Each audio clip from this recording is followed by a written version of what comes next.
Ginising ng sunog ang mga residente sa Caloocan kaninang madaling araw. Habang sa Cavite, huli sa video ang pagnanakaw ng isang force multiplier sa Cavite sa bag ng isang pulis. Yan at iba pa sa pagbabalita ni Dave Abuel.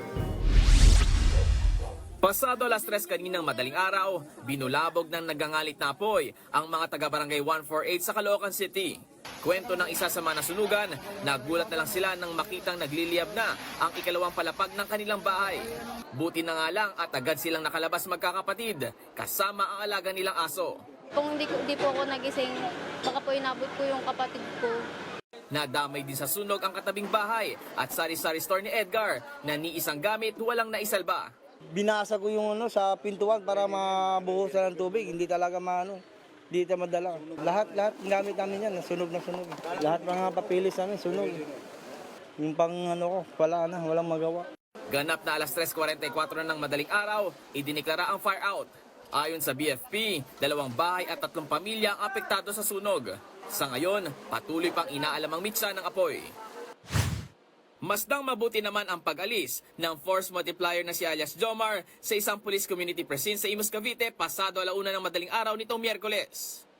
Mapapansing may nakaumbok sa jacket niya bago sumakay ng tricycle paalis. Yun pala, belt bag ito ng off-duty police na si Patrolman Monroe Rodriguez na may lamang baril. Dito sa upong ito inilagay ni Patrolman Rodriguez ang kanyang bag at saglit na pumasok ng banyo. Paglabas niya, laking gulat niya na nawawala na ito.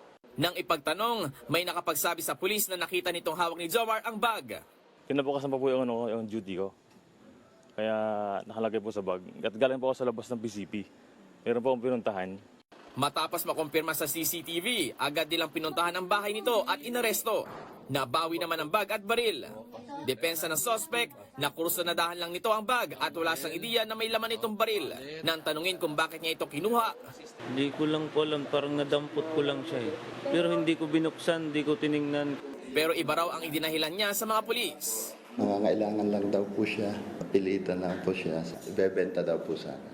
Nasa kustodiya na ng Imus PNP si Jomar na maharap sa reklamong theft. Sa pool naman sa video ang pasimpleng pagnanakaw ng riding in tandem na ito sa isang e-bike sa Dagat-Dagatan, Caloocan City. Pero nang mapaandar nila ito, bigla na lang nag-alarm. Kaya napasibat na lang ang mga kawatan. Hindi ito ang unang beses na may nagtangkang nakawin ng e-bike ng biktima na ginagamit sa kanyang negosyo. Nakaraang buwan, 2 lalaki rin ang nagtangkang nakawin ng kanyang e-bike.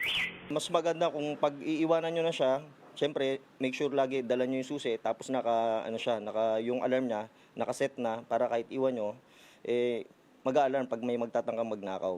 Para sa 1PH, Dave Abuel, News 5.